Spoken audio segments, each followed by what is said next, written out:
ప్రియమైన విద్యార్థులారా, మీ అందరికీ పేరు పేరున వందనాలు. ఇవాళ ఉద్యోగుల సభ. ఈ ఉద్యోగుల సభ అని అంటే ఏ ఉద్యోగులు? బ్యానర్ మీద రాసిన దాని ప్రకారం మాదిగ ఉద్యోగుల సమాఖ్య తరపున ఈ సభ నడుస్తూ ఉన్నది. మాదిగ ఉద్యోగుల తరపున నడుస్తూ ఉంది కనుక బహుశా మిత్రులుగా ఉన్నటువంటి మిగతా కులాల వాళ్ళు కూడా ఈ సభకు వచ్చి ఉంటారు. ఇటువైపు నుంచి హాస్టల్ విద్యార్థులు ఉన్నారు. ఎస్సీలు, ఎస్టీలు, బీసీలు, బహుశా హాస్టల్ అంటే అన్ని కులాలకు సంబంధించిన వాళ్ళు ఉంటారు. అమ్మాయిలు, అబ్బాయిలు కూడా ఉన్నాడు. చివర సభ నడుస్తున్నది మాదిగ ఉద్యోగుల సమాఖ్య బ్యానర్ మీద అయినప్పటికీ వేదిక ముందు అందరూ ఉన్నారు. ఉద్యోగులుగా మన బాధ్యత ఏముండాలి అనేది మాట్లాడుకున్న తర్వాత ఇవాళ సందర్భానికి వస్తాను. ప్రభుత్వ ఉద్యోగులు, ప్రైవేటు ఉద్యోగులు, ఎవరైనా సరే ఉద్యోగులు. ఈ ఉద్యోగులు అనేవాళ్ళు ఎక్కడి నుంచి ఎదుగుతారు వీళ్ళు అంటే సమాజం నుంచి ఎదుగుతారు. సమాజం తమకు కావలసిన కొద్ది మందిని అవసరమైన మేరకి తయారు చేసి వారి వారి పాత్ర నిర్వర్తించడానికి ఒక్కొక్క చోటికి పంపిస్తూ ఉంటుంది. ఈ పంపించే క్రమంలో సమాజ అవసరాలను తిరిగి తీరుస్తూ ఉంటారు ఈ ఉద్యోగులు. ఇవాళ కింది వర్గాల నుంచి ఉద్యోగులు తయారు కావటం అనేది చాలా అరుదుగా జరుగుతూ ఉంటుంది. భారతదేశానికి మొట్టమొదటి విదేశాల నుంచి ఆర్యులు వచ్చారని చెప్తూ ఉంటాం మనం. ఆర్యుల తర్వాత ముస్లింలు వచ్చారు. ముస్లింల తర్వాత బ్రిటిష్ వాళ్ళు వచ్చారు. ఈ వచ్చిన ప్రతిసారి వారి వారి సంస్థానాల్లో, రాజ్యాలలో ఉద్యోగాలు చేయడానికి కొద్దిమంది ఉద్యోగస్తుల అవసరం ఏర్పడింది. ఈ ఉద్యోగస్తుల అవసరం ఏర్పడింది అంటే దాని అర్థం సమాజ అవసరం తీర్చడానికి అని. సమాజంలో ఏ ఏ అవసరాలు ఉంటే అవసరాలను తీర్చే పని ఉద్యోగస్తులు చేయాలి. ఈ చేసే క్రమంలో మరి అవసరాలు తీర్చాలంటే ఎంతో కొంత చదువొచ్చి ఉండాలి. చదువొచ్చి ఉన్నటువంటి వాళ్ళు ఎవరై ఉంటారో సమాజంలో అంటే పై వర్గాల వాళ్ళకు మాత్రమే చదవచ్చు. 200 సంవత్సరాల కిందట బ్రిటిష్ వాడు ఇక్కడికి వచ్చినప్పుడు, లేదా 400 సంవత్సరాల తర్వాత బ్రిటిష్ వాడు ఇక్కడికి వచ్చినప్పుడు, 2000 సంవత్సరాల కిందట ఆర్యులు ఇక్కడికి వచ్చినప్పుడు, 1000 సంవత్సరాల కిందట ముస్లింలు ఇక్కడికి వచ్చినప్పుడు భారతదేశ సమాజంలో చదువుకున్న వాళ్ళు ఎవరున్నారు అని మనం వెతికి చూస్తే ఆ రోజుల్లో చదువుకున్న వాళ్ళు చాలా తక్కువ మంది. ఆ చదువుకున్న వాళ్ళు కూడా సమాజంలో కొన్ని వర్గాల వాళ్ళు మాత్రమే. ఈ కొన్ని వర్గాల వాళ్ళంటే చాలా స్పష్టంగా ఆ రోజుల్లో బ్రాహ్మణులు మాత్రమే చదువుకున్నారు. చదువుకొని ఇతరులు చదువుకోకుండా, వేరే కులాల వాళ్ళు చదువుకోకుండా చాలా పగడ్బందీగా వాళ్ళు చట్టాలు చేసి పెట్టారు, రాశారు. పుస్తకాల నిండా రాశారు. ఏమని రాశారు? బ్రహ్మ తల నుంచి పుట్టినటువంటి బ్రాహ్మణులు చదువుకోవాలి. తల అంటే ఆలోచిస్తుంది, తలలో జ్ఞానం ఉంటుంది కనుక ఆలోచనలు, జ్ఞానం ఉండే తల, ఈ తల నుంచి పుట్టిన వాళ్ళు తిరిగి ఏం చేయాలంటే వాళ్ళే చదువుకోవాలి, వాళ్ళే ఆలోచించాలి, వాళ్ళే రాయాలి అని ఒక చట్టం చేసి పెట్టారు. తర్వాత ఈ చెయ్యి బలం ఉంటుంది, చేతిలో బలం ఉంటుంది కనుక చేతిలో రకరకాల వస్తువులు పట్టుకొని పని చేస్తాం మనం. ఆ పని చేసే క్రమంలో కత్తిని బట్టి యుద్ధం చేసే వాళ్ళు ఎవరు ఉంటారో ఆ యుద్ధం చేసే వాళ్ళు మాత్రమే రాజ్యాన్ని ఏలాలి, వాళ్ళు మాత్రమే రాజులుగా ఉండాలి. మిగతా వాళ్ళు రాజ్యాన్ని ఏలడానికి వీల్లేదు, ఆయుధం పట్టడానికి వీల్లేదని రాసిపెట్టారు. ఇది కూడా ఎవరు రాసిపెట్టారు? తల నుంచి పుట్టిన బ్రాహ్మణులే రాసిపెట్టారు. ఆ తర్వాత పొట్టలో నుంచి పుట్టినటువంటి వాళ్ళు, వీళ్ళు ఏం చేయాలి? పొట్టకి అన్నం పెట్టాలి, ఆకలైన వాళ్ళకి అన్నం పెట్టాలి. అన్నం పెట్టాలంటే ఏం చేయాలి? ఒక దగ్గర పంట పండుతుంది, మరో దగ్గర పంట పండదు. పండిన పంటను ఒక చోటు నుంచి మరో చోటుకి తీసుకెళ్ళాలి అంటే వ్యాపారం చేయాలి. ఈ వ్యాపారం చేసే పని ఎవరు చేయాలి? వైశ్యులు చేయాలి. మళ్ళీ ఇది ఎవరు రాశారు? తల నుంచి పుట్టిన బ్రాహ్మణులే రాశారు. ఇక ఈ ముగ్గురిని తీసేస్తే బ్రాహ్మణులు, క్షత్రియులు, కోమటోళ్ళు, ఈ ముగ్గురిని తీసేస్తే ఇక మిగతా వాళ్ళందరూ పాదం నుంచి పుట్టారు, బ్రహ్మ పాదం నుంచి పుట్టారు. పాదం అనేది కింద ఉంటుంది కనుక ఈ కింద ఉండే పాదం శరీరాన్ని మోస్తుంది, తలని, చేతుల నుంచి పొట్టని. ఈ పాదం మోస్తూ ఉంది కనుక ఈ పాదం ఏం చేయాలంటే వీళ్ళందరికీ సేవ చేసి పెట్టాలి. అంటే పాదం నుంచి పుట్టిన వాళ్ళందరూ బ్రాహ్మణులకి, రాజులకి, వైశ్యులకి సేవ చేసి పెట్టాలని మళ్ళీ ఎవరు రాశారు?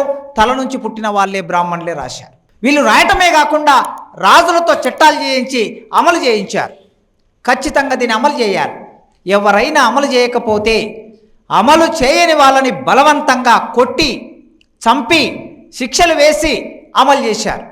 అప్పుడప్పుడు ఎప్పుడైనా సరే పాద నుంచి పుట్టిన వాడికి అనిపిస్తుంది కదా చదువుకోవాలి. ఎవరెవరు పుట్టారు ఈ పాద నుంచి? రెడ్లు, కాపులు, కమ్మలు, వెలుమలు, మాలలు, మాదిగలు, కుమ్మరి, కమ్మరి, యాదవ, గౌండ్ల, పద్మశాలి, ముదిరాజు, సబ్బండ కులాలు వీళ్ళందరూ పాద నుంచి పుట్టారు. పాద నుంచి పుట్టిన వాళ్ళందరూ ఒక్కొక్కరు ఒక పని చేస్తూ ఉన్నారు. ఒకడు కళ్ళు గీస్తాడు, ఒకడు గొంగళ్ళు నేస్తారు, ఒకరు బట్టలు తయారు చేస్తారు, ఒకరు సగరం చేస్తారు, ఇంకొకరు బట్టలు ఉతుకుతారు, ఒకడు చెప్పులు కుడతాడు, ఒకడు నీళ్లు పెడతాడు. అన్ని కులాలు, ఈ కులాలన్నీ ఒక్కొక్కరు పని చేస్తూ ఉన్నారు. ఈ పని అంతా చేస్తూ ఉన్నప్పుడు ఎప్పుడప్పుడు ఏమనిపిస్తుంది, నేను కూడా చదువుకుంటే బాగుంటుంది కదా అనిపిస్తుంది పాదం నుంచి పుట్టిన వాడికి. ఒక రెడ్డికైనా, ఒక వెలమకైనా, లేదా ఒక మాలకైనా, మాదేకైనా, కుమ్మరి, కమ్మరి ఎవరికైనా నేను కూడా చదువుకుంటే బాగుంటుంది కదా అనిపిస్తుంది. మరి అనిపించినప్పుడు ఏం చేయాలి? చదువుకోవాలి. చదువుకోవాలంటే చదువుకోవడం కోసం వెళ్ళినప్పుడు అందరూ చదువుకునే అవకాశం లేదు గనక, కొందరికే చదివే అవకాశం ఉంది గనక, చట్టం అంగీకరించదు గనక అప్పుడు ఏం చేశారంటే ఎవరికి తెలవకుండా రహస్యంగా, దొంగతనంగా, ఎవరికి తెలవకుండా చదవడం మొదలుపెట్టేవారు. అట్లా చదవడం మొదలుపెట్టిన తర్వాత ఎప్పుడో ఒకసారి, ఎవరికి తెలవకుండా సాధ్యం కాదు, ఖచ్చితంగా తెలుస్తుంది, రాజుకైనా తెలుస్తుంది. ఎందుకంటే రాజుకు రాజ్యం ఉంటుంది, రాజ్యంలో భటులు ఉంటారు, సైన్యం ఉంటుంది, ఆ సైన్యం ఊరంతా తిరుగుతూ ఉంటుంది, ఆ ఊళ్ళో ఎవడెవడేం పని చేస్తారో వాళ్ళకి తెలుస్తుంది. తెలిసిన తర్వాత చక్కగా వచ్చి రాజుకు చెప్తాడు. అట్లా ఎవరికి తెలవకుండా చదువుకుందామని ప్రయత్నం చేసినటువంటి వాళ్ళు, పాద నుంచి పుట్టిన వాళ్ళు శూద్రులు. ఈ శూద్రులు అప్పుడప్పుడు చదువుకున్నారు. చదువుకున్న వాళ్ళని మేము చట్టం చేస్తే చట్టానికి వ్యతిరేకంగా మీరు చదువుకుంటారా అని చెప్పి చంపేశారు. ఆ రోజుల్లో చంపేశారు. నువ్వు తప్పనిసరిగా చెప్పులే కొట్టాలి, నువ్వు డప్పే కొట్టాలి, నువ్వు బట్టలే నేయాలి, నువ్వు చెట్టెక్కి కళ్ళే గీయాలి, నువ్వు గొంగళ్ళే నేయాలి, నువ్వు బట్టలే తయారు చేయాలి, చదువుకోవడానికి వీల్లేదు, మేము మాత్రమే చదువుకోవాలని చట్టం చేశారు కదా. స్త్రీలకు కూడా చదువుకునే అవకాశం లేదు. ఇవాళ ఇంతమంది అమ్మాయిలు ఇక్కడ కూర్చున్నారు. ఈ అమ్మాయిలు ఇక్కడ కూర్చొని చదువుతున్నారంటే, హాస్టల్లో ఉండి చదువుతున్నారంటే ఎంత పోరాటం జరిగి ఉంటుంది. ఒకప్పుడు 20 ఏళ్ల కిందట, 30 ఏళ్ల కిందట, 40 ఏళ్ల కిందట ఇంటి నుంచి అమ్మాయిని చదువుకు పంపించడమే కష్టంగా ఉండేది. పంపించేవాళ్ళు కాదు తల్లిదండ్రులు. ఎందుకు? తల్లిదండ్రులు ఈ సమాజము అమ్మాయిని చదివించొద్దని ఒక మెదల్లో పెట్టేశారు. చదువుకున్న అమ్మాయి ఉంటే మాటినదని, చదువుకున్న అమ్మాయి ఉంటే సమాజానికి చెడు జరుగుతుందని, చదువుకున్న అమ్మాయి అన్నం వండి పెడితే ప్లేట్లో పెట్టిన అన్నం పురుగులుగా మారిపోతుందని కూడా రాశారు. పురుగులుగా మారిపోతుంది. అట్లా రాసిన తర్వాత ఎవరైనా చదివిస్తారా? ఏ తల్లిదండ్రులైనా చదివిస్తారా? చదివియ్యరు. అట్లా అమ్మాయిలకి చదువు లేకుండా చేశారు, శూద్రులకి చదువు లేకుండా చేశారు. ఈ మొత్తం క్రమంలో ఒక పెద్ద పోరాటమే జరిగింది. మొట్టమొదటి పోరాటం మహాత్మా జ్యోతిరావు పూలే ఈ దేశంలో పోరాటాన్ని మొదలుపెట్టాడు. ఈ మహాత్మా జ్యోతిరావు పూలే అనేటటువంటి ఈయన పుట్టిన కులం ముదిరాజు కులంలో పుట్టాడు. మీకు అర్థం కావడం కోసం చెప్తున్నా. మన దగ్గర ముదిరాజ్, అక్కడ ఆయన పుట్టినటువంటి కులం పూలే అనేది కులం పేరు. మాలి కులం అంటారు దాన్ని. మాలి అనే ఒక కులం ఉంటుంది అక్కడ. ఇక్కడ ముదిరాజు కులం ఉంటుంది. ఆ మాలి అనే కులంలో పుట్టినవాడు ఆయన చదువుకోవడమే కష్టం. ఆయన కూడా శూద్రుడే, కానీ చదివించారు. వాళ్ళ నాన్న చదివించాడు కష్టపడి. చదివిస్తే మధ్యలోనే చదువు ఆపేశారు బ్రాహ్మణుడు. వాళ్ళ నాన్నకు లేనిపోనివి చెప్పి ఆయన స్కూల్కు వెళ్లకుండా చేశారు. చివరికి వ్యవసాయ పనులు మొదలుపెట్టాడు. వ్యవసాయం చేసుకుంటూ రాత్రిపూట చదువుకుంటూ తన భార్యకు చదువు చెప్పాడు. 9 సంవత్సరాల అమ్మాయిని పెళ్లి చేసుకున్నాడు ఆ రోజుల్లో. ఆయనకు 12 ఏళ్ళు, అమ్మాయికి 9 ఏళ్ళు. 9 సంవత్సరాల అమ్మాయిని పెళ్లి చేసుకొని అమ్మాయిని చదివించాడు. తానే చదువు చెప్పాడు. ఇంట్లో కూర్చోబెట్టి చదువు చెప్పాడు. పొలం పనికి వెళ్తే భార్య భర్త ఇద్దరు పొలం పనికి వెళ్ళి అక్కడ కూర్చోబెట్టి పని అంతా అయిపోయిన తర్వాత మధ్యాహ్నం పూట చెట్టు కింద కూర్చోబెట్టి చదువు చెప్పాడు. భార్యకు చదువు చెప్పాడు. అంటే ఈ సమాజం ఆడవాళ్ళకి చదవద్దు అని అంటే మహాత్మా జ్యోతిరావు పూలే ఆడవాళ్ళు కూడా మనుషులే కదా, వాళ్ళకు చదువెందుకు చెప్పకూడదు, చదువెందుకు చదవకూడదు అని చెప్పి తన భార్యకు నేర్పించాడు. నేర్పించిన తర్వాత అక్కడితో ఆగకుండా ఆయన ఏం చేశాడంటే, నేను చదువుకున్నాను కనుక నీకు నేర్పించాను. మరి నీకు నేర్పిస్తే చదువు నీ దగ్గరనే ఉండకూడదు. నీలాంటి ఎంతోమంది అమ్మాయిలు బడికి రాకుండా వాళ్ళ ఇంట్లోనే ఉండిపోతున్నారు కనుక అమ్మాయిలందరినీ తీసుకొచ్చి వాళ్ళ కోసం ఒక స్కూల్ పెట్టాలి, స్కూల్లో మనం చదివించాలని ఆయన ఒక ఆలోచన చేసి 7 మంది అమ్మాయిలతో పాఠశాల మొదలుపెట్టాడు. ఎప్పుడు అనుకుంటున్నారు? 180 సంవత్సరాల కిందట. 1848లో ఒక స్కూల్ పెట్టాడు. అమ్మాయిల కోసమే స్కూల్ పెట్టాడు ఆయన. అమ్మాయిల కోసం స్కూల్ పెడితే ఆ స్కూల్లో సావిత్రిబాయి పూలే ఈయన భార్య, ఆమె టీచర్గా మారి చదువు చెప్పింది. ఆనాడు సావిత్రిబాయి పూలే మొదలుపెట్టిన పోరాటం వలన ఇవాళ ఇంతమంది అమ్మాయిలు ఇక్కడికి వచ్చి చదువుకుంటున్నారు. ఇప్పటికీ చాలామంది అమ్మాయిలకు సమస్యలు ఉన్నాయి. ఇప్పుడు మా యూనివర్సిటీలో ఎంఏ చదవడం కోసం వస్తారు అమ్మాయి, ఎంఎస్సీ చదవడం కోసం వస్తారు, పిహెచ్డీ చదవడం కోసం వస్తారు. వచ్చినటువంటి అమ్మాయిలు చాలా ఇబ్బందులు చెప్తూ ఉంటారు. సార్ మా ఇంట్లో పెళ్లి చేస్తామంటున్నారు సార్, డిగ్రీ అయిపోయింది ఇంకెంత చదువుతావు, పెళ్లి చేస్తామంటున్నారు, పీజీ అయిపోగానే ఉద్యోగం రాకపోతే వెంటనే పెళ్లి చేసేస్తారు సార్ అని వాళ్ళు భయపడుతూ చెప్తూ ఉన్నారు. అంటే ఈనాటికి కూడా ఇంకా అమ్మాయిలను చదివించలేని ఒక స్థితి మన సమాజంలో ఉంది. కానీ ఆనాడు వాళ్ళు చేసిన పోరాటం వలన ఈ కింది కులాలు ఎస్సీలు, ఎస్టీలు, బీసీలు చదువుకున్నారు. చదువుకున్న తర్వాత బ్రిటిష్ వాడు వచ్చాక ఆ బ్రిటిష్ వాడితో అంబేద్కర్ పోరాటాన్ని మొదలుపెట్టాడు. మేము చదువుకున్న వాళ్ళు ఉన్నాం, 10 మందిమో 100 మందిమో 50 మందిమో 200 మేము చదువుకున్న వాళ్ళం ఉన్నాం, మాకెందుకు ఉద్యోగాలు ఇవ్వరు? మీరు చదువుకున్న వాళ్ళు బ్రాహ్మణులకు మాత్రమే ఉద్యోగాలు ఇస్తారా, మాకెందుకు ఇవ్వరు అని ఒక ప్రశ్నను మొదలుపెట్టాడు. మాకు చదువు లేదు, బ్రిటిష్ వాళ్ళు వచ్చినా, అంతకన్నా ముందు ముస్లింలు వచ్చినా, అంతకన్నా ముందు ఆర్యులు వచ్చినా మాకు చదువు లేదు.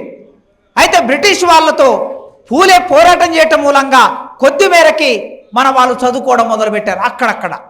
ఆ చదువుకుంటున్న క్రమంలో తర్వాత బ్రిటిష్ వాడు ఏం చేశాడంటే దీన్ని గుర్తించి ఈ దేశంలో దళితులకి చదువు చెప్పాలని ఒక ఆలోచన చేసి క్రైస్తవ మిషనరీల చేత చదువు చెప్పించడం మొదలుపెట్టాడు. ఎప్పుడైతే క్రైస్తవ మిషనరీ వచ్చిందో ఆ మిషనరీ ద్వారా చదువు మొదలైంది. చదువుకున్న తర్వాత ఏం కావాలి? చదువుతో ఆగిపోకూడదు, ఉద్యోగం కావాలి. మరి ఉద్యోగం కావాలంటే ఎట్లా? ప్రభుత్వ ఉద్యోగం ఇవ్వటం లేదు. బ్రిటిష్ వాళ్ళ దగ్గర ఉద్యోగులు బ్రాహ్మణులే, ముస్లింల దగ్గర ఉద్యోగులు బ్రాహ్మణులే, ఎవరు వచ్చినా వాళ్ళే ఉన్నారు. అప్పుడు అంబేద్కర్ ఏమన్నారంటే మీ ప్రభుత్వంలో మా వాళ్ళు ఉద్యోగులు ఎవరన్నా ఉన్నారా? మేము పనులు చేస్తున్నాం, పంటలు పండిస్తున్నాం, పరిశ్రమల వస్తువులు తయారు చేస్తున్నాం, ఈ సమాజానికి సేవ చేస్తున్నాం, కానీ మా వాళ్ళకి ఉద్యోగాలు లేవు, మీ ప్రభుత్వంలో భాగస్వామ్యం లేదు, అందుకే మాకు రిజర్వేషన్లు కావాలి ప్రత్యేకంగానే అంబేద్కర్ పోరాటం మొదలుపెట్టాడు. 100 సంవత్సరాల కింద అంబేద్కర్ పోరాటం మొదలు పెడితే ఆ పోరాట ఫలితంగా 1935 వచ్చే నాటికి రిజర్వేషన్లు వచ్చాయి. ఆ రిజర్వేషన్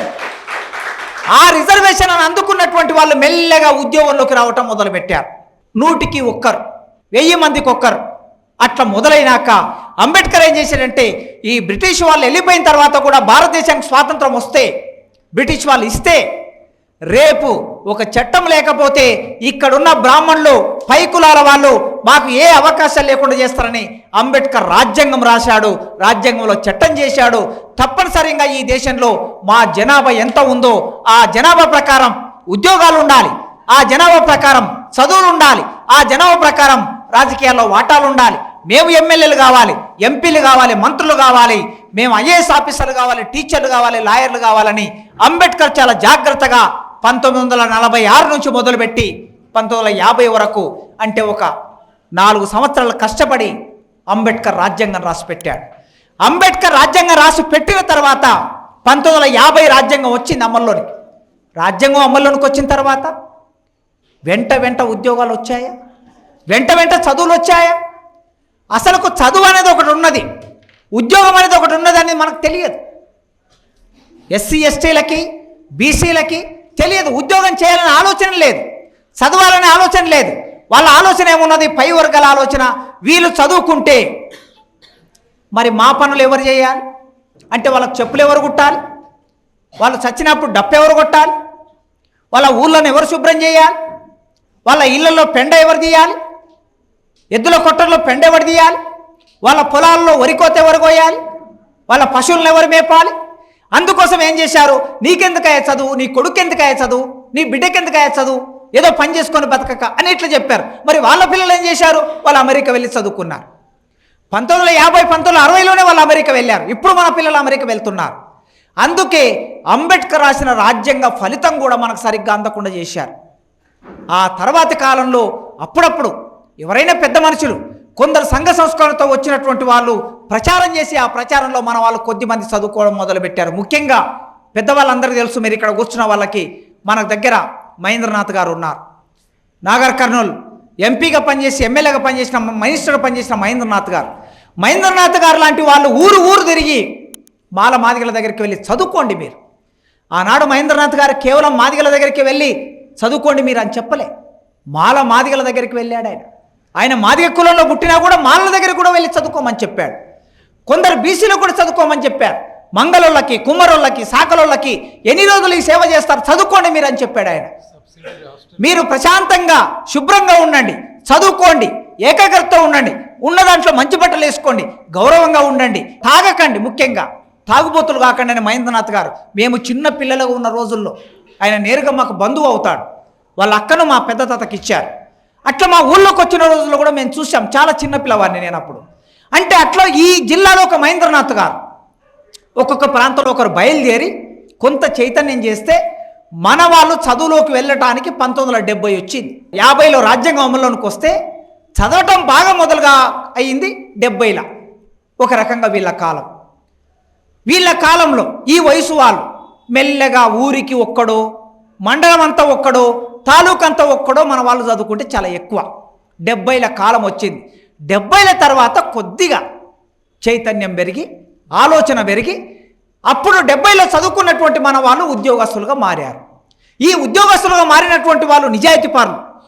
1970ల కాలంలో ఉద్యోగాలకు వచ్చిన వాళ్ళు నిజాయితీ పరులు చాలామంది మన వాళ్ళు, మన కులాలకు సంబంధించిన వాళ్ళు ఏం చేశారంటే, అరే నేను ఒక్కనే బాగుపడితే కాదు కదా, నా కులమంతా బాగుపడాలని చెప్పి మన వాళ్ళని తీసుకెళ్ళి హాస్టల్లో వేయటం. చదువుకుంటే ఊళ్ళో బడి ఉంటుంది, ఊళ్ళో బడిలో వెళ్ళి కూర్చునే అవకాశం లేదు కదా. ఎందుకంటే ఊళ్ళో బడిలో దొరల పిల్లలు ఉంటారు, రెడ్ల పిల్లలు ఉంటారు, వాళ్ళు మనం ఒకే దగ్గర కూర్చునే అవకాశం లేదు. అందుకోసం ఏం చేశారు, మరి రోజు పని చేసుకుంటే తప్ప బతకలేం. పిల్ల జల్ల 4 పిల్లలు ఉంటారు, తల్లిదండ్రులు ఉంటారు, తల్లిదండ్రులు పని చేయాలి, పిల్లలు పని చేయాలి, పిల్లలు తీసుకెళ్ళి జీతం పెట్టాలి, లేకపోతే కుటుంబం బతకలేదు. ఎందుకంటే భూమి లేదు, మనకి భూమి లేదు, సంపద లేదు. అందుకోసమే జీతాలు పెట్టేవాళ్ళు. అప్పుడు ఏం చేశారంటే చదువుకున్న మన వాళ్ళు కొద్దిమంది తమ బాధ్యతగా భావించి హాస్టళ్ళు వచ్చావి, ఎస్సీ హాస్టల్. ఈ ఎస్సీ హాస్టల్కి తీసుకెళ్ళి మన పిల్లల్ని అక్కడొకరు వేస్తూ ఉంటే హాస్టల్లో ఉండి తినుకుంటా భోజనం చేసుకుంటా చదువుకోవడం మొదలుపెట్టారు. అట్లా 1980, 90 వచ్చేసరికి ఉద్యోగుల శాతం కొద్దిగా పెరగటం మొదలైంది. ఈనాటికి 2024కి వచ్చాం. 94 నుంచి మొదలు పెడితే 2024 అంటే 30 సంవత్సరాలు. ఈ 30 సంవత్సరాల కాలంలో 1994 వరకు ఉద్యోగులు ఎవరు అనే ప్రశ్న వచ్చింది. ఎస్సీలు అంటే ఉద్యోగులు ఎవరు? మీరు చాలా పుస్తకాలు చదివితే తెలుగులో నవలలు ఉంటాయి, కథలు ఉంటాయి. ఇవన్నీ ఆంధ్ర ప్రాంతం నుంచి వచ్చాయి. నవలలు, కథలు పెద్ద పెద్ద వాళ్ళు గురిజాడ అప్పారావు, రాయప్రోలు సుబ్బారావు, విశ్వనాథ సత్యనారాయణ, దేవులపల్లి కృష్ణశాస్త్రి, బసవరాజు అప్పారావు, గుడిపాటి వెంకటాచలం, కొడవరిగంటి కుటుంబరావు, వీళ్ళందరూ తెలుగులో పెద్ద పెద్ద రచయితలు. వీళ్ళందరూ ఎక్కడి నుంచి రాశారు? ఆంధ్ర నుంచి రాశారు. వీళ్ళ పుస్తకాల్లో తిరిగేసి చూస్తే ఏం పేర్లుంటాయి? అంటరాని వాళ్ళంటే, హరిజనులు అంటే ఏముంటాయి? మాలోళ్ళు అని ఉంటుంది. మాది అనే కులం లేదు, తెలియదు. వాళ్ళు ఏమిటంటే హరిజనులు అంటే వాళ్ళకి తెలిసింది ఏమిటి? బాబనోళ్ళకి ఇప్పుడు నేను చెప్పిన పేర్లన్నీ బ్రాహ్మణుల పేర్లే. పాప బ్రాహ్మణులకి ఏం తెలుసు అని అంటే, హరిజనులు అని అంటే మాలోళ్ళు అని తెలుసు. మాదిగొల్లని ఒక కులం ఉంటుందనే విషయం తెలియదు వాళ్ళకి. అందుకే మీరు మొత్తం కథలో చూస్తే గుడిపాటి వెంకటాచలం పెద్ద కథా రచయిత, నవల రచయిత, ఒక పెద్ద విప్లవం తీసుకొచ్చాడు ఆయన రచనలో. ఆయన ఒకే ఒక కథ మాది అమ్మాయి గురించి రాశాడు. అన్ని మాల క్యారెక్టర్లే ఉన్నాయి. దానితో పాటు ఉన్నవ లక్ష్మీనారాయణ గారు నవల రాశాడు. ఆ ఉన్నవ లక్ష్మీనారాయణ గారు రాసినటువంటి నవలలో మాల క్యారెక్టరే ఉంటుంది తప్ప మాదిగ క్యారెక్టర్ ఉండదు. గురిజాడ అప్పారావు, వీళ్ళందరికీ మొదలు గురిజాడ అప్పారావు మంచి అన్నది మాల అయితే మాలనే నగుదును అని రాశాడు. మంచి అన్నది మాల అయితే మాలనే నగుదును, మంచి అన్నది మాదిగ అయితే మాదిగనే నగుదును అని రాయలే. ఎందుకంటే నాకు తెలియదు మాదిగలు ఉంటారని తెలియదు. అంత దూరం ఎందుకండి? నేను ఈ మధ్యన కొద్దిమందిని మా యూనివర్సిటీలో ప్రొఫెసర్లు ఉంటారు కదా, బ్రాహ్మణ ప్రొఫెసర్లు, ఈ ఉద్యమం జరుగుతుంది, వర్గీకరణ ఉద్యమం. వాళ్ళు నాతో చెప్పారు, సార్ ఇన్ని రోజులు మేము మా ఊళ్ళో అంటే వాళ్ళ నాన్నలు వాళ్ళ తాతలు చదువుకొని ఉంటారు కదా, పాపం వీళ్ళకి తెలియదు, ముఖ్యంగా స్త్రీలకి. స్త్రీ ప్రొఫెసర్లు ఏమంటున్నారంటే, మాదిగలు ఉంటారని మాకు తెలియదు సార్, మా ఊళ్ళల్లో మాలలు ఉంటారని తెలుసు మాకు. మా తాత, మా అమ్మమ్మ, మా నానమ్మ వీళ్ళ గురించే చెప్పేవాళ్ళు. నాకు చాలా ఆశ్చర్యం వేస్తుంది. నా వయసు కలిగిన బ్రాహ్మణ ప్రొఫెసర్లకు, ఆడవాళ్ళకి, అమ్మాయిలకి మాదిగలు ఉంటారని తెలియదు అనే విషయం ఉందంటే ఇక చదువుల్లో మన పరిస్థితి ఎట్లా ఉంటుందో మీరు అర్థం చేసుకోండి. అందుకే చదువుల్లో, ఉద్యోగాల్లో వెనుకబడిపోయాం. ఇక్కడేం నేను మాలల మీద నెపం మోపాలని నేనేం అనుకోవటం లేదు. మాలలేదో మనల్ని దోపిడీ చేశారని నేనేం చెప్పటం లేదు. మాలలు మొట్టమొదలు చదువుకున్నారు, వాళ్ళ తప్పేం లేదు. వాళ్ళు మొట్టమొదలు చదువుకున్నారు. ఎందుకు చదువుకున్నారు? క్రైస్తవ మిషనరీలు వచ్చాయి, వెంటనే క్రైస్తవ మిషన్లోకి వెళ్ళిపోయారు, క్రైస్తవ మతంలోకి వెళ్ళిపోయారు. ఆడ స్కూల్ ఉంటుంది, చర్చి ఉంటుంది, అందులోనే చదువు వచ్చింది. చదువు వచ్చిన తర్వాత సంస్కారం వచ్చింది, వెంటనే ఉద్యోగం వచ్చింది, ఉద్యోగాలకు వెళ్ళిపోయారు. మన వాళ్ళు ఏం చేశారు? వృత్తి లేదు, వాళ్ళకి వృత్తి లేదు కనుక ఏం చేశారు? చదువుకొని ఉద్యోగాలకు వెళ్ళిపోయారు. మనవాడు ఏం చేశాడు? తెగిపోయిన చెప్పులు ముడుచుకుంటే ఇక్కడనే ఉండిపోయిండు. దొరవారు చెప్పులు, దొరసానమ్మ చెప్పులు, ఊళ్ళే సబ్బండ జాతర చెప్పులు. మనకేమిటికే వృత్తి లేదు కనుక, వాళ్ళకు వృత్తి లేదు కనుక మనకు వృత్తి ఉంది కనుక డప్పు కొట్టడం ఒక వృత్తి, చెప్పులు కుట్టడం ఒక వృత్తి. డప్పు ప్రతి ఇంటికి అవసరం, ప్రతి ఇంట్లో ఏ కార్యమైనా డప్పు కొట్టాలి, ప్రతి మనిషికి కాళ్ళకు చెప్పులు కుట్టాలి. అందుకోసమే ఈ వృత్తిలో ఉండిపోయారు. చదువెందుకు, చదువుకోవాలనే ఆలోచన కూడా లేదు. ప్రధానంగా వాళ్ళు మొట్టమొదలు నీరడికాడు ఉద్యోగం చేశారు. నీరడికాడు అంటే చెరువు ఉంటుంది, చెరువు కింద భూములు ఉంటాయి.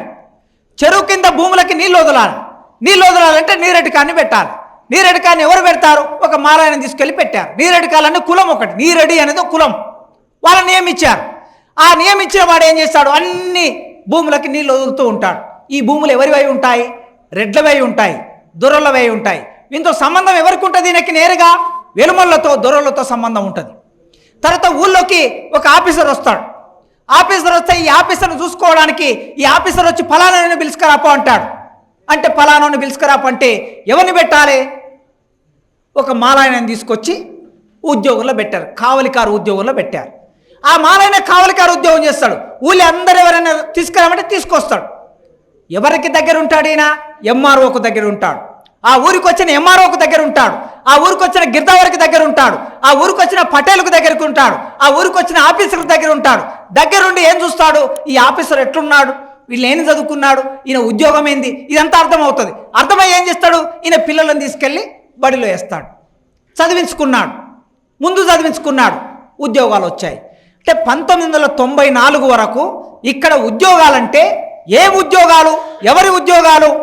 ఎస్సీలంటే మెజారిటీగా మాలలు ఉద్యోగాలు సంపాదించుకున్నారు. వాళ్ళు చదువుకొని సంపాదించుకున్నారు, కష్టపడి సంపాదించుకున్నారు. మనం వృత్తి ఉండటం మూలంగా ఊరిలో ఓ రెడ్డైనకి చెప్పులు కుట్టిస్తే, సంవత్సరానికి 5 జతలు చెప్పులు కుట్టిస్తే, సంవత్సరం అయిపోయిన తర్వాత పంట పండిన తర్వాత ఆయన ఏం చేస్తాడు? ఒక బస్తా గింజలు ఇస్తాడు. సాకలకి చెప్పులు కుట్టిస్తే వాళ్ళు ఇంత మనకి హెల్ప్ చేస్తారు. మంగళలకి చెప్పులు కుట్టిస్తే వాళ్ళు మనకు సౌరం చేస్తారు. ఇట్లా అన్ని కులాలతో మనకు సంబంధం ఉండటం మూలంగా చెప్పుల వృత్తి వదిలేయలేకపోయాం, అక్కడనే ఉండిపోయాం. అయితే మెల్లగా మన వాళ్ళు కూడా చదవడం మొదలుపెట్టిన తర్వాత ఉద్యోగాల సమస్య మన ముందుకు వచ్చింది. ఈ ఉద్యోగాల సమస్య వచ్చినప్పుడు దండోరా అనే ఉద్యమం వచ్చింది. ఈ దండోరా అనే ఉద్యమం ముందుకొచ్చి ఒక ప్రశ్న పెట్టింది. ఏం ప్రశ్న పెట్టింది? అయ్యే, సమాజానికి మేము ఇన్ని రోజులు సేవ చేశాం, అందరికీ సేవ చేశాం. ఇప్పుడు మేము అడుగుతున్నాం, మా ఉద్యోగాలు మాకు ఇవ్వండి అని అడుగుతున్నాం. మా పోరాటం దేనికోసం? న్యాయం కోసం. ఇది ఎవరిది మేము అడగటం లేదు, ఎవరి వాట మాకు ఇవ్వమని అడగటం లేదు, మా వాటని మాకు ఇవ్వండి.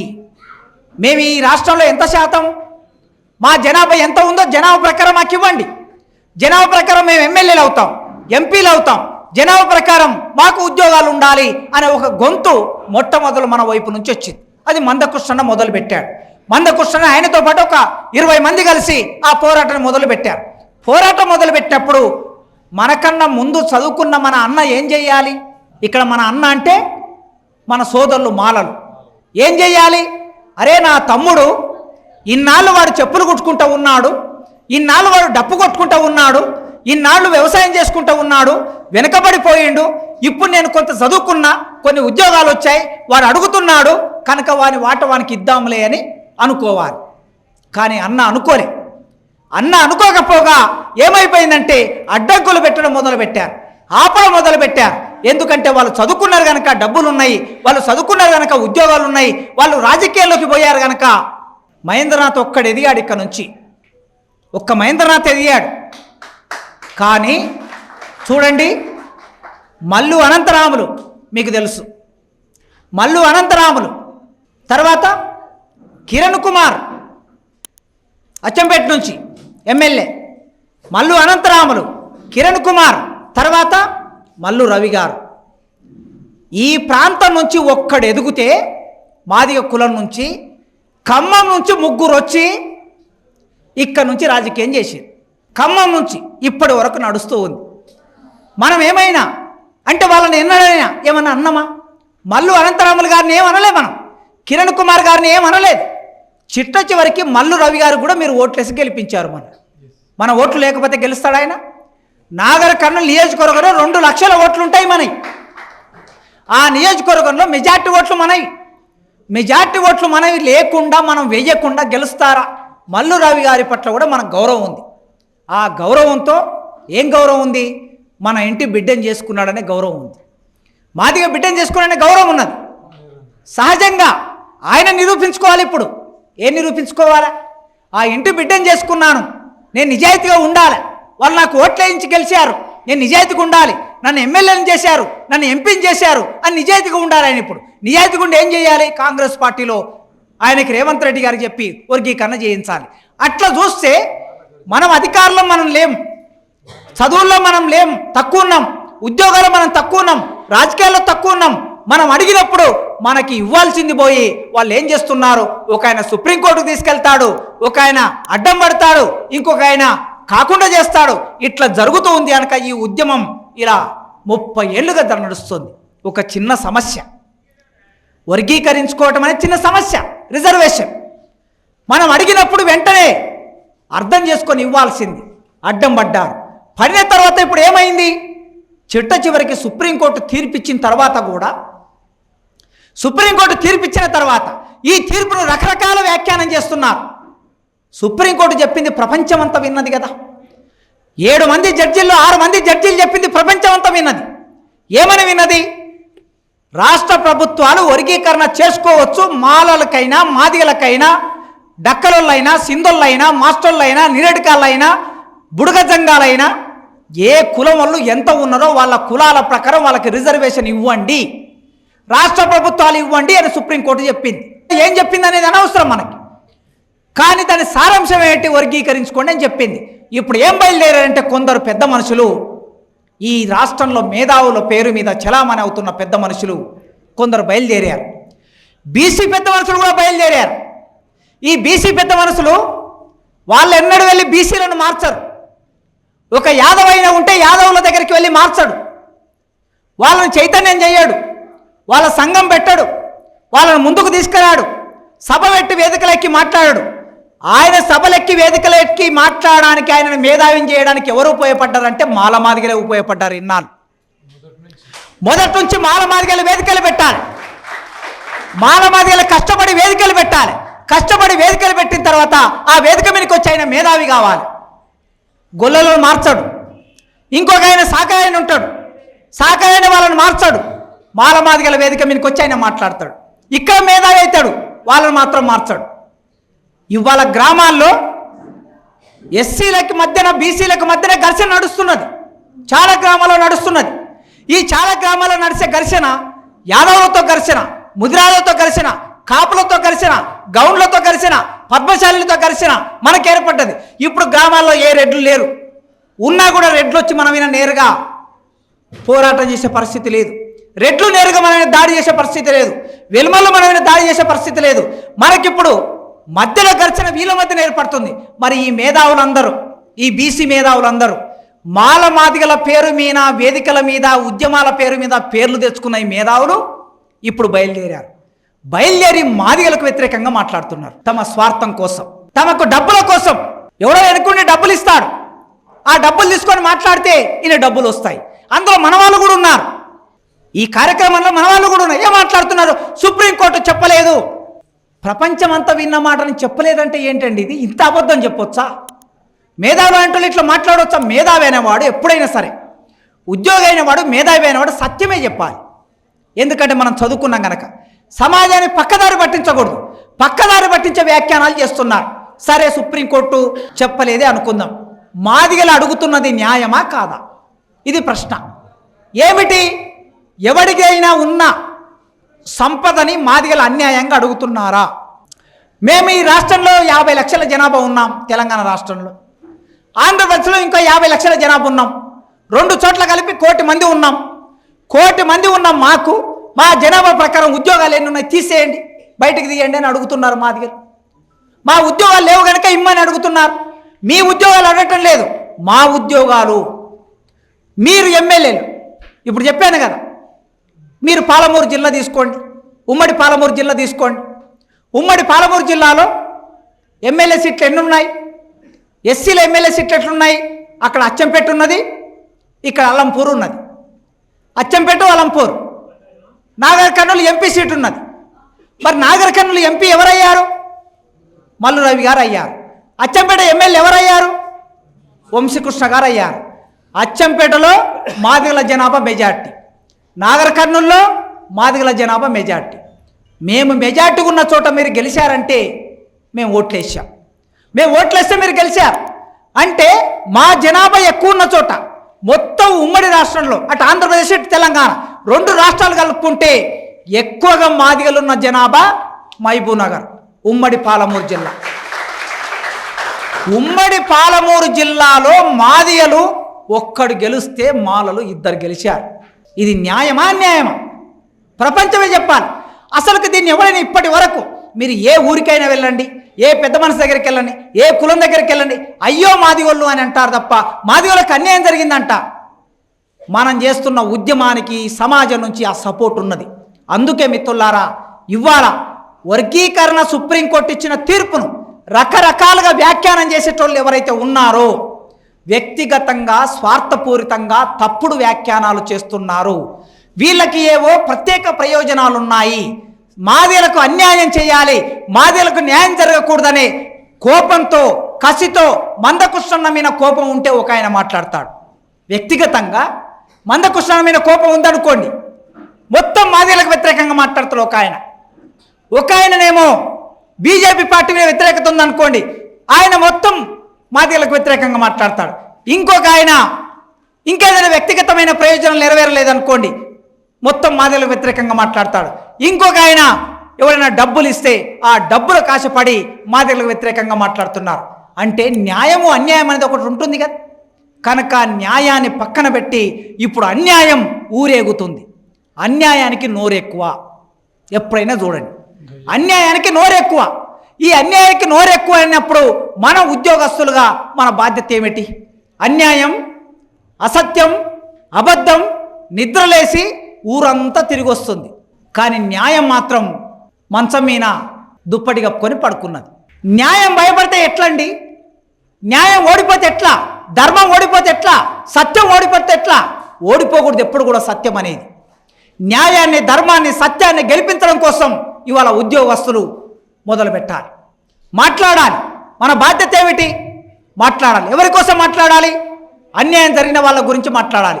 ఆనాడు పూలే, తర్వాత అంబేద్కర్, మహేంద్రనాథ్, ఇట్లా వీళ్ళందరూ మాట్లాడారు కనుక మన వాళ్ళు ఇవాళ ఉద్యోగాలకు వచ్చారు. మీరు మందకృష్ణ పోరాటం వలన చాలామంది ఉద్యోగాలకు వచ్చారు. నేను కూడా ఉద్యోగం పొందా. వర్గీకరణ జరిగినప్పుడు నేను ఉద్యోగం పొందాను 2004లో. కనుక ఇంతమంది పోరాటం చేస్తే ఉద్యోగం పొందిన మనం మౌనంగా ఉంటే సమాజానికి అన్యాయం చేసిన వాళ్ళం అవుతాం, నేరం చేసిన వాళ్ళం అవుతాం. కనుక ఇవాళ భారత సమాజంలో మొత్తం దేశమంతా మన వైపు చూస్తుంది. ఇవాళ బీజేపీ అంటే ఎవరు సంకలో పెట్టుకొని, బీజేపీ అంటే ఎవరు ప్రేమించి బీజేపీకి ఓట్లేయాలని ఏ మాదిగలు అనుకోవటం లేదు. కనుక బీజేపీ పట్ల ఎవరికైనా వ్యతిరేకత ఉంటే వాళ్ళకి వ్యతిరేకత ఉండొచ్చు, తప్పేం కాదు. బీజేపీకి ఓట్లేయొద్దని చెప్పొచ్చు. ఐడియాలజికల్గా నేను బీజేపీకి వ్యతిరేకమే, ఐడియాలజికల్గా నేను బీజేపీకి వ్యతిరేకం, నేను కాంగ్రెస్కి వ్యతిరేకం. నేను బీజేపీకి వ్యతిరేకం అంటే కాంగ్రెస్కి అనుకూలం కాదు, నేను కాంగ్రెస్కు వ్యతిరేకం. బీజేపీ అయినా కాంగ్రెస్ అయినా ఈ దేశంలో మనల్ని నాశనం పట్టించిన పార్టీలే. ఏ పార్టీ మనల్ని దగ్గర తీసుకున్న పార్టీ కాదు. అయితే ఈ సందర్భంలో న్యాయం వైపు మాట్లాడటం మన బాధ్యత. ఏ పార్టీలో మనం సభ్యులం కాదు, ఏ పార్టీ వాళ్ళకి సంబంధం లేదు. ఎందుకు? ఉద్యోగస్తులుగా మనం నమ్మేది ఏమిటి? అంబేద్కర్ను నమ్ముతాం, అంబేద్కర్ సిద్ధాంతాన్ని నమ్ముతాం, బాబు జగ్జీవనరావు సిద్ధాంతాన్ని నమ్ముతాం, సమాజానికి న్యాయం చేస్తాం. ఇది మన ముందున్న కర్తవ్యం. అంబేద్కర్ ఏం చెప్పాడు? సామాజిక న్యాయం జరగాలి. ఎవరి జనాభా ఎంత ఉందో వారి జనాభా కన్నా ఎక్కువ అవకాశాలు పొందడం తప్పు అని డాక్టర్ బిఆర్ అంబేద్కర్ చెప్పిన మాటనే ఇది. అందుకే ఇక్కడ ఉన్న మన జనాభాకి ఎక్కువగా మన ఉద్యోగాలు పొందటం లేదు, తక్కువ పొందుతున్నాం కనుక మన వాట మనం అడుగుతూ ఉన్నాం. కేవలం మన గురించి అడుగుతున్నామా? మాదిగలకి న్యాయం జరగాలని మాత్రమే అడుగుతున్నామా? కాదు. 57 కులాలకి తెలంగాణలో, ఆంధ్రప్రదేశ్లో మొత్తం ఎస్సీ కులాలు 59 కులాలు అయితే ఈ 59 కులాల్లో అందరికీ సమాన న్యాయం జరగాలని అడుగుతున్నాం. ఎవరి జనాభా ఎంత ఉంటే డక్కలోళ్ళు ఉంటారు, మన డొక్కల్లో పుట్టామంటారు వాళ్ళు. జాంబ పురాణం చెప్తారు, మీ డొక్కల్లో పుట్టామయ్యా అని అంటారు వాళ్ళు డక్కలోళ్ళు. ఇప్పటికీ డక్కలోళ్ళు చదువుకోలేదు, ఇప్పటికీ ఉద్యోగాల్లోకి రాలేదు. డక్కలలో కూడా ఉద్యోగాలు కావాలని మనమే అడుగుతున్నాం, వాళ్ళు చదువుకోవాలని మనమే అడుగుతున్నాం. బయటోళ్ళు ఉంటారు, మన పూజారు ఎల్లమ్మని చేస్తారు, పెళ్లిళ్ళు చేస్తారు, బొడ్రాయి పండుగ చేస్తారు, రకరకాల పండుగలు చేస్తారు. బయటోళ్ళు మనకు పూజారులు ఉంటారు, వాళ్ళకి ఉద్యోగాలు కావాలని అడుగుతున్నాం, వాళ్ళు చదువుకోవాలని అడుగుతున్నాం. సింధోళ్ళు ఉంటారు, జాంబ పురాణం ఆడుతారు వాళ్ళు, సింధోళ్ళు సింధు భారతం చెప్తారు. సింధోళ్ళు కూడా మన ఉపకులం. సింధోళ్ళు కూడా చాలామంది చదువుకోకుండా ఎక్కడెక్కడో ఉన్నారు, వాళ్ళు సంచార జీవనం జీవిస్తున్నారు. సింధోళ్ళకు కూడా ఉద్యోగాలు కావాలి, చదువు కావాలి, వాళ్ళు రాజకీయాల్లోకి రావాలి అని మనం అడుగుతున్నాం. ఇట్లా మాస్టర్లు మనకి చిన్న చిన్న వస్తువులు చేసి బతుకుతారు వాళ్ళు, చిన్న చిన్న వస్తువులు. మనం ఒకప్పుడు ఇప్పుడు గంటలు వచ్చాయి, స్టీల్ గంటలు వచ్చాయి. ఇంతకుముందు తెడ్లు ఉండేవి, తెడ్డు. ఈ తెడ్డును పొలికి కట్టె తీసుకొచ్చి పొలికి కట్టెతో తెడ్లు చేసి ఇచ్చేవాళ్ళు, తర్వాత పీట చేసి ఇచ్చేవాళ్ళు, రకరకాల వస్తువులు చేసి ఇచ్చేవాళ్ళు. మనం డప్పు కొడతాం, ఆ డప్పుకు కుదురు మాస్టర్లు చేసిస్తారు మనకి. ఇన్ని వస్తువులు చేసి ఇచ్చే మాస్టర్లు మీకు తెలుసు. ఆయన మన దగ్గర 7 మెట్ల కిన్నెర ఉన్నది, మొగిలయ్య మాస్టర్ కులం, మా ఊరే మొగిలయ్యేది. కానీ మొగిలయ్య పిల్లలు చదువుకోలే. ఇవాళ నేను చదువుకున్నా, ఇంత దూరం వచ్చాను, మరి మొగిలయ్య పిల్లలు చదువుకోవాలి కదా, వాళ్ళు చదువుకోవాలని అడుగుతున్నాం. అంత మాత్రమే కాదు, మాలోల గురించి కూడా అడుగుతున్నాం. మనం మాలోల గురించి కూడా అడుగుతున్నాం. నీరడికాలు ఉన్నారు, వాళ్ళు ఇంకా నీళ్లు కట్టుకుంటూ ఉంటారు, వాళ్ళు చదువుకోవాలి కదా. మితలాయర్ వారు చిన్న కులం ఉంటుంది వాళ్ళ దాంట్లో, మితలాయర్ వారు చిన్న కులం. మనకు పూజారులు బయటలో ఎట్లనో వాళ్ళకి మితలాయర్ వారు అట్లా. మితలాయర్ వాళ్ళు కూడా చదువుకోవాలి, తక్కువ జనాభా సరే చదువుకోవాలి.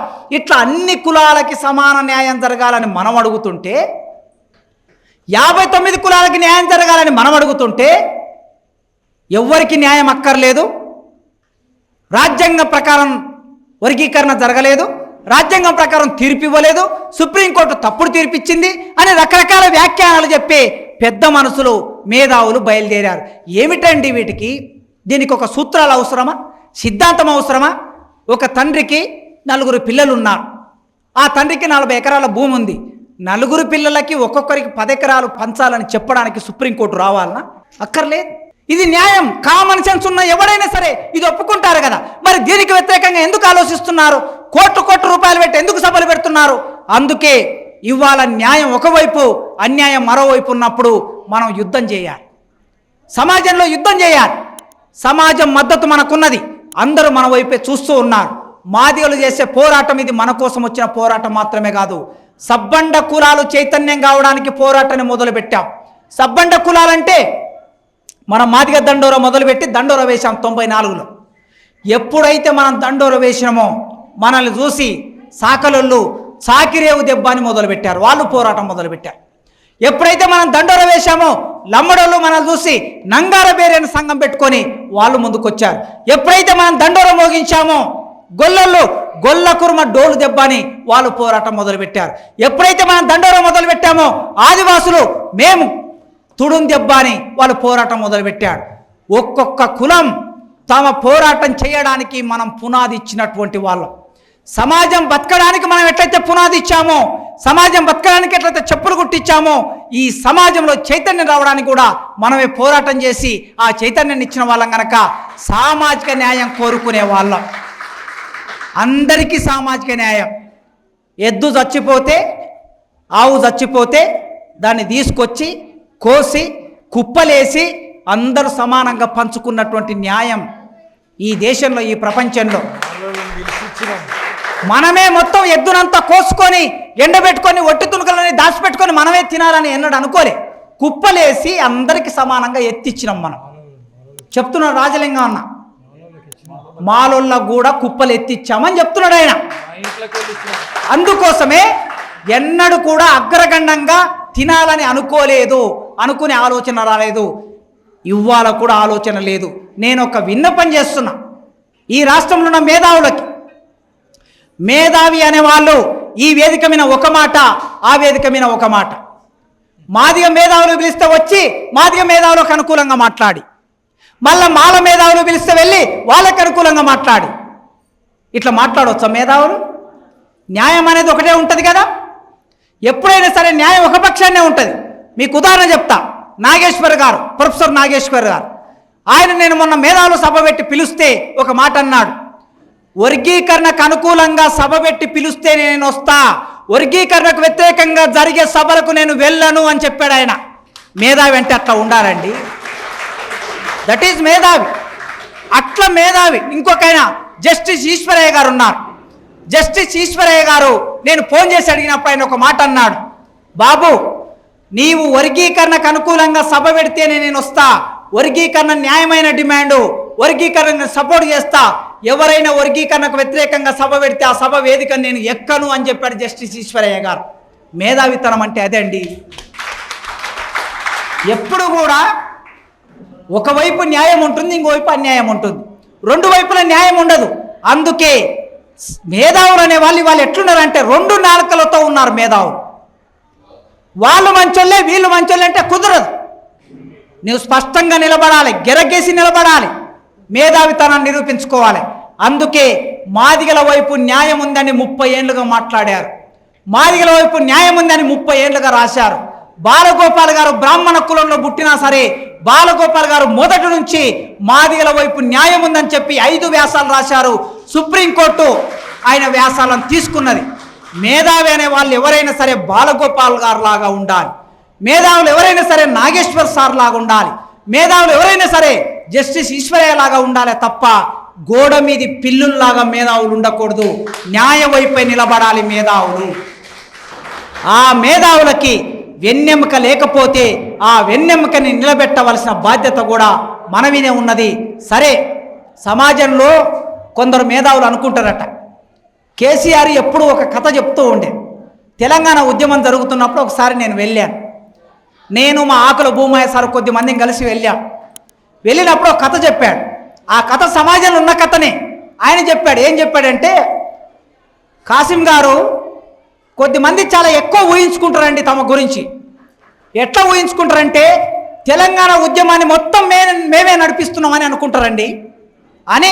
ఏం కథ చెప్పాడంటే, ఎద్దుల బండి కొట్టుకొని పోతారు కదా ఊళ్ళల్లా, ఎద్దుల బండి కొట్టుకొని పోతూ ఉంటారు. ఈ ఎద్దుల బండి కొట్టుకొని పోతూ ఉంటే ఆ బండి కింద వాళ్ళు పెంచుకున్న కుక్క నడుస్తూ ఉంటుంది బండి కింద. ఆ కుక్క ఏమనుకుంటుందంటే ఈ బండిని మొత్తం నేనే మోస్తున్నా అని కుక్క అనుకుంటుందట.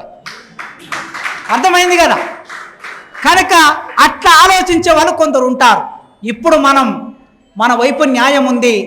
లక్షలాది మందివి రేపు డప్పులు వేసుకొని హైదరాబాదు నగరం ఒక్క ఊరిలో ఒక డప్పు కొడితే ఊరంతా ఏకమవుతుంది. ఊరంతా చప్పుడే. హైదరాబాదు నగరములో నెక్లెస్ రోడ్డులో మన 1,00,000 డప్పులు మోగితే హైదరాబాదులో ఆ రోజు ప్రతి ఇంట్లో డప్పు శబ్దమే ఉండాలి తప్ప ఇంకో శబ్దం ఉండకూడదు. రేవంత్ రెడ్డి గారు, నేను మందకృష్ణన్న మన ఎమ్మెల్యేలు వెళ్ళి కలిసిన రోజు రేవంత్ రెడ్డి గారు ఒక మాట చెప్పారు, నేను వర్గీకరణకు కట్టుబడి ఉన్నాను, వర్గీకరణ చేస్తాను అన్నాడు. రేవంత్ రెడ్డి గారు, అటువైపు ఉన్నటువంటి పెట్టుబడిదారులు ఎవరైనా మీకు డబ్బులు ఆశ చూపిస్తే మీరు అన్యాయం వైపు వెళ్ళినట్లు. రేవంత్ రెడ్డి గారు, అటువైపు ఉన్న వాళ్ళు ఎవరైనా మీకు అధికారం ఆశ చూపిస్తే మీరు అధికారానికి ఆశపడినట్లు. అటువైపు ఉన్న వాళ్ళు మేధావులు ఎవరైనా అబద్ధాలు చెబితే మీరు అబద్ధాలను నమ్మినట్లు. మీరు నిజాయితీగా మాట మీద నిలబడేటటువంటి వారుగా మీరు ఆనాడు ఏ మాట అసెంబ్లీలో చెప్పారో అదే మాట మాతో చెప్పారు. మాతో మాట చెప్పిన మాట మీద నిలబడండి.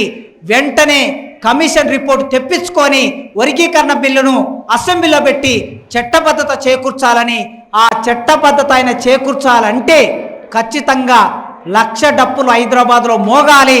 ఆ డప్పుల కోసం మీరందరూ సిద్ధమై పోదమ దళితన్న, పోదమ మాదిగన్న, సంకకు డప్పు. ఆ రోజుల్లో ఒక పాట ఉండేది, సంకకు డప్పు వేసుకొని ఢిల్లీ కోట మీదకి పోదామని ఉండేది కాన్సీరామ్ వచ్చినప్పుడు. ఇప్పుడు సంకకు డప్పు వేసుకొని మనం హైదరాబాద్ నగరానికి వెళ్ళే రోజు వచ్చింది కనుక మన ఉద్యోగులందరూ మీ బాధ్యత, ఇది మన బాధ్యత. మనిషికి ఒక 10 డప్పులు కొనిచ్చి ఒక ఊరికి పంపించండి. ఒకరు ఆ ఊరిలో 10 డప్పులు ఉంటే వాళ్ళు రావడానికి ఒక వెహికల్ మాట్లాడి వాళ్ళని హైదరాబాద్కు పంపించండి.